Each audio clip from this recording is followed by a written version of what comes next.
L'heure était au bilan des activités menées par l'association de soutien et aide aux femmes atteintes du cancer pendant le mois consacré non seulement à la lutte de cette pandémie, mais aussi à la sensibilisation des populations à pouvoir se faire dépister, dénommée Octobre Rose.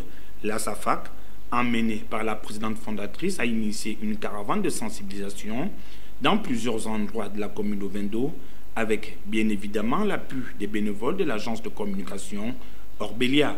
Au sortir de cette épreuve, il en ressort un réel satisfait, occasion tout indiquée pour le bureau et l'ensemble des partenaires de s'unir autour d'un dîner gala, lequel a regroupé beaucoup plus de femmes, car très concernées par le problème de cancer du sein.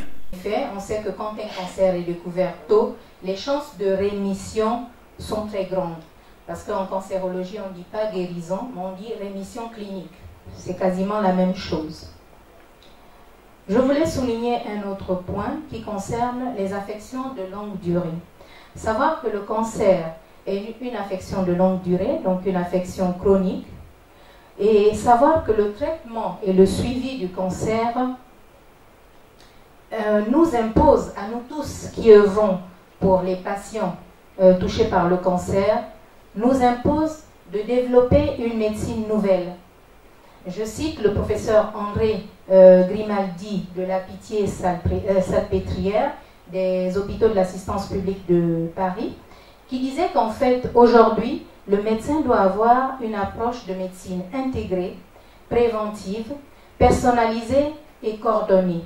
C'est-à-dire une médecine qui s'intéresse à la personne. Et sont aussi interpellées les familles. Les familles doivent s'impliquer dans la prise en charge de leurs parents. Ils doivent les soutenir tout au long de la maladie. Parce qu'on s'est rendu compte que quand ils viennent le premier mois, il y a plein de monde. Dès le deuxième, troisième mois, les gens se font de plus en plus rares. On arrive à la situation où ils sont 10 quand ils viennent déposer le patient et le deuxième jour, il n'y a plus personne. Donc les familles sont aussi interpellées. Jeanne d'Arc Kindes et Caroline Cito, respectivement présidente fondatrice d'Azafac et Orbélia Communication, se sont félicitées de l'engouement qu'il y a eu autour de cet événement, lequel consiste à être aux côtés des personnes malades pour leur apporter à la fois aide et réconfort. Ce soir, l'occasion nous est donnée de revenir sur le mois de sensibilisation qui vient de s'achever, mais l'occasion aussi nous est donnée d'échanger et de réfléchir sur les perspectives à venir. C'est-à-dire qu'effectivement, on va vous présenter tout le déroulé de ce mois d'octobre, mais il faut aussi qu'on pense à l'avenir, il faut qu'on pense à qu'est-ce qu'on va faire ensuite. Il ne faut pas qu'on s'arrête là, il ne faut pas qu'on se satisfasse où on a fait quelque chose durant le mois d'octobre. Non, quelle est la suite? Vers quoi on peut s'orienter? Qu'est-ce que chacun d'entre nous peut apporter à la cause?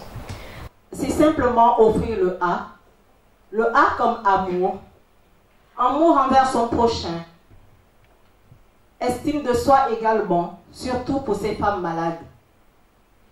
C'est aussi offrir le S comme sensibilisation, d'où la prévention. Il est important de se prévenir. Offrir à Zafac, c'est encore offrir le A comme l'aide aux personnes malades et à leurs familles. Parce que la maladie impacte également le reste de la famille. Offrir à Zafac, c'est offrir le F. Le F comme famille, la solidarité familiale, très importante quand l'un des membres est atteint. Offrir à Zafac, c'est encore offrir le A. Le A comme accompagnement psychologique. Enfin, offrir à Zafac, c'est offrir le C, c'est-à-dire la confiance. Confiance en l'avenir, parce que le cancer n'est pas synonyme de mort. Aussi, un appel à contribution a été lancé afin de soutenir cette action par le Rotary Club Libreville Sud. Les fonds récoltés ont été remis, séance tenante, à la présidente d'Azafac.